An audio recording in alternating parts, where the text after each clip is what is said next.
Good morning again. This is day 2 of the new series of Bible devotionals for this autumn and winter.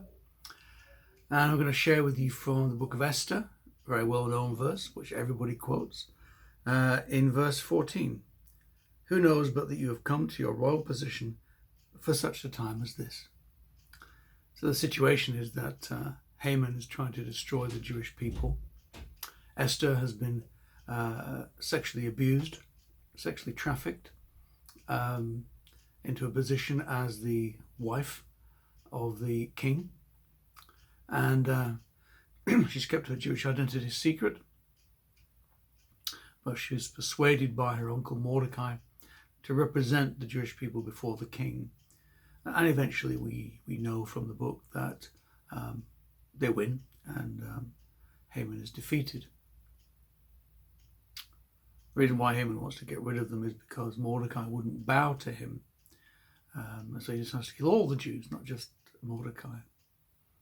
So Esther is a significant person in the book of Esther, the story, but in historical terms, not particularly a significant person. She's an insignificant young woman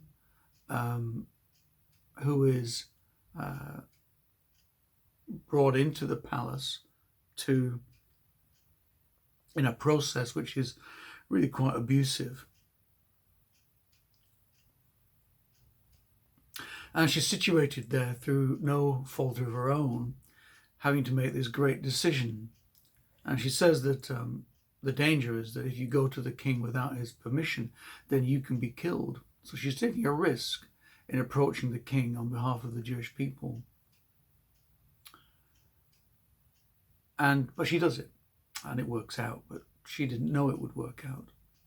As you probably know, the book of Esther is I think the only book in the Bible where God is not mentioned. He does not feature. They do fast and pray at one point, but God himself does not feature. So there are times in our lives, perhaps times of conflict, when God does not appear to be present to us, and we have to proceed on the basis of obedience and faith and trust in him to do the right thing. In addition, sometimes we're in conflict situations where we are one of the parties. In a way, though, Esther was not one of the parties. Nobody knew she was Jewish. She could have escaped the pogrom, the massacre. It was incidental, but she found herself in the middle of this big conflict and had to do something. And you and I often, not often, but sometimes, will be in the middle of a conflict where we are one of the parties. Sometimes where it's a great big conflict and we're just kind of standing around, but we have to be involved in it somehow. And sometimes God doesn't seem to be present in those times. We know by faith that he is, but it doesn't look like it. And some of our conflicts may be between Christians, both of whom feel that they are in the right, both of whom feel that God is on their side. And that's really hard. So what can I say today? It's to be faithful and obedient, to do what you can do to make peace and to serve justice.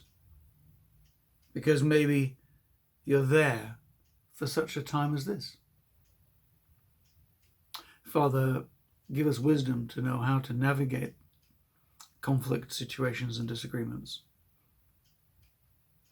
Help us to be your representatives and help us to be faithful even when the way is not clear. Amen. Amen. Thank you very much for being with me again today. I shall see you same time, same place tomorrow. God bless you. God be with you. And he is with you. Amen.